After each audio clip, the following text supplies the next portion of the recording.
zar, birovga qazima chovu jar. Xudoning xohishi muqarrar, Allohning aytgani bo'ladi.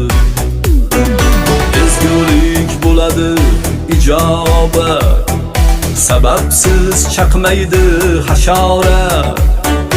O'zingcha qilmagin bashorat, Allohning aytgani bo'ladi. Ko'zimiz ochiq goh ko'rmaymiz, goh ko'ngil aytganin qilmaymiz. Ertaga ne bo'lar bilmaymiz, Allohning aytgani bo'ladi. Ertaga ne bo'lar bilmaymiz, Allohning aytgani bo'ladi. Ochiq